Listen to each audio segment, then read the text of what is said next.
Henry Ford once said, "It is well enough that people of the nation do not understand our banking and monetary system. For if they did, I believe there would be a revolution before tomorrow morning." If you have no clue on how money is created and comes about into existence, then you may be in for a whirlwind of a video. Several years ago, I dove into the creation of money and what money really is. After that, my entire life changed on my perception of money and on how the system is clearly gauged against us. But fortunately, there are ways to combat the malpractices of central banking. Without further ado, let's get straight to it.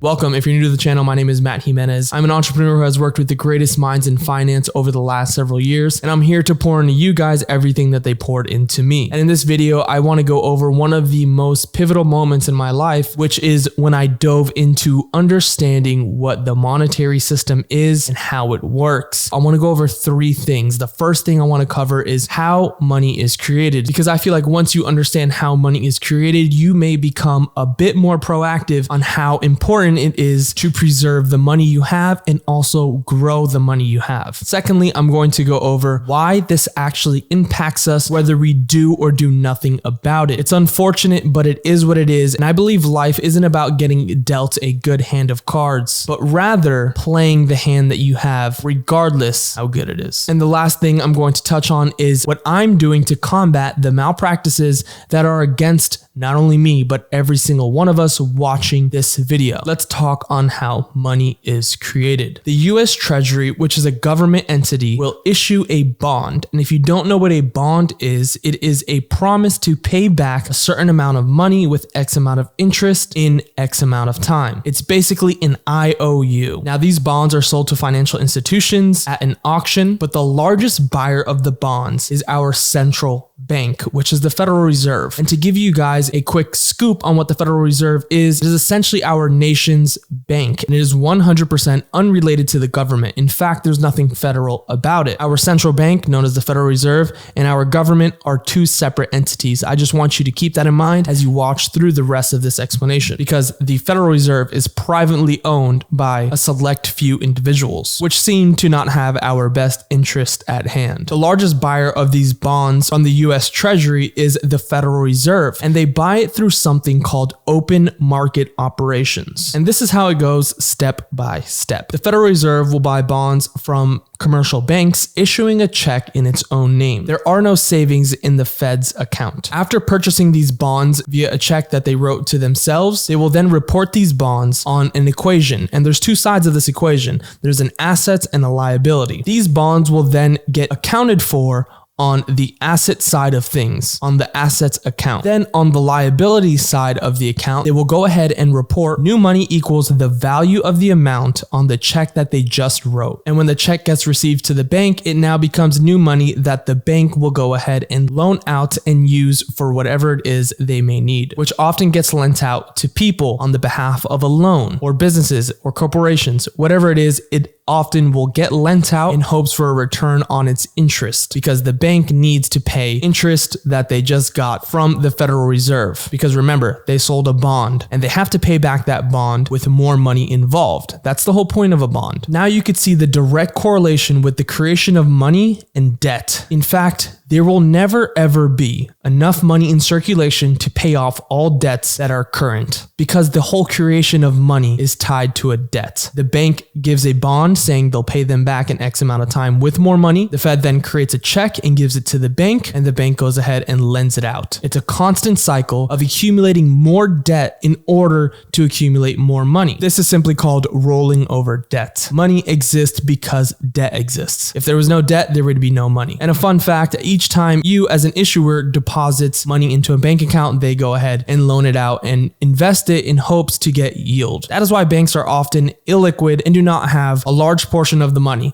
hence FDIC insured, which means they can only cover you to X amount if the bank was to go under. It's because they really do not have your money just sitting there waiting for you to come grab it. They are strategically loaning it out with interest and trying to put it in some type of yielding accounts. Now to point two, why this is terrible for us. This practice of money creation is absolutely catastrophic to the purchasing power of every single dollar in existence. See, the problem is when you have money tied to debt, you now have to continuously create more and more debt in order to create more and more money. But if the debt comes first, then you would never be able to pay off the amount of debt because money is only created through the debt. So the debt must come first. And oftentimes the debt is far and far larger than the amount of money because it has interest tied to it. Each time the Federal Reserve prints up a check to give to a bank to create more money, the US gets more and more debt with the Federal Reserve. But not only that, this is where it really sucks. And this is why inflation happens. Each time they print more and more money, every single dollar that is out in circulation loses its value and declines in its purchasing power. And there are various charts to illustrate how far the US dollar has declined since it's gotten off the gold standard. Because back then, the dollar used to be backed by gold. Now it's backed by debt, essentially. As you can see, this is catastrophic because we are losing money whether we spend it or not. But we're not really losing money, we're losing the value of the money that we have. This is why everything seems to be more and more expensive, and when you go to the grocery store, you end up spending $500 on a gallon of milk and a pack of beef. Now, I know that's a bit exaggerated, but you get the gist. And on to the last point, which is what I am doing about it. As you could see, whether you take action or no action, you're still essentially in a position. If you leave money in your bank account, it's being lent out. But it's also saying that you believe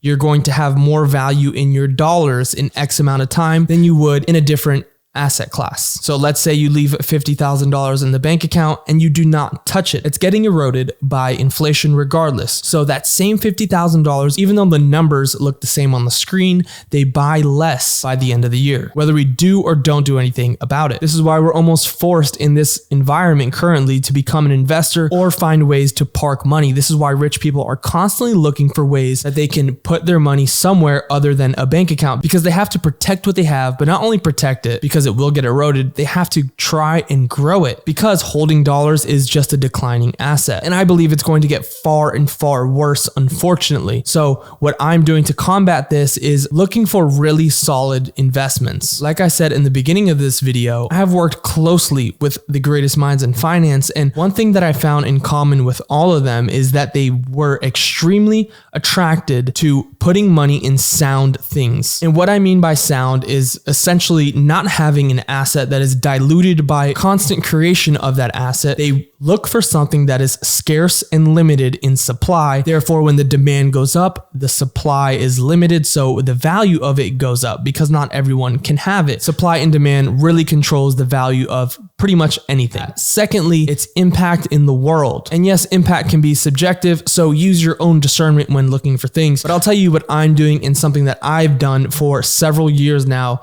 which has helped me tremendously when fighting the malpractices of central banking. I have bought tons of Bitcoin over the years. Since 2016, actually, I have been a buyer. The second thing that I've accumulated since 2016 is gold and silver, both physical and some derivatives. I like doing some mining plays because I feel that the miners have tons of upside, but they are a bit more volatile, and that does come with a bit more risk. But right now, my favorite investment that I've made personally has been this software. So far, I'm up about 10%, and it's only been 2 months of trading. That's about 5% a month with zero of my own labor involved. If you call turning on a computer labor, then I guess there's been a few times where I turned on my computer. But I love this software more and more because I've actually been able to accumulate a higher return than the rate of inflation, which means I'm beating the rate of inflation. And if I do this long enough, I will essentially outpace it for good. And that is the whole goal here. I want to be able to preserve and grow my savings rather than have it erode. So my top picks going to 2024, which I'm doing with my own capital, and this is not financial advice, is doubling down on this software. I want to add more to the account that I have. And in fact, I want to open up several more accounts. Right now, I have the $50,000 account, which you guys are aware of. And if not, check out the playlist where I document the entire journey thus far. But I also want to open up a $5,000 account and a couple other ones utilizing multiple strategies that Nurp offers. I also want to accumulate a bit more Bitcoin. As price is pumping, I get skeptical on buying because nobody wants to buy when it's high. They all want to buy when it's low. So I've been very patient with it this year. And as far as my gold and silver, I'm probably looking to exit a little bit of it and liquidate some of that, put it into the software because I feel like I could earn a lot more in there versus it sitting in gold. Gold is really a good way to protect the capital, but I'm really looking to grow it. So I'm probably going to liquidate some of the gold and silver that I have and put it into the software. And if I do that, I definitely will be documenting the journey all the way through so you guys could see and also see if I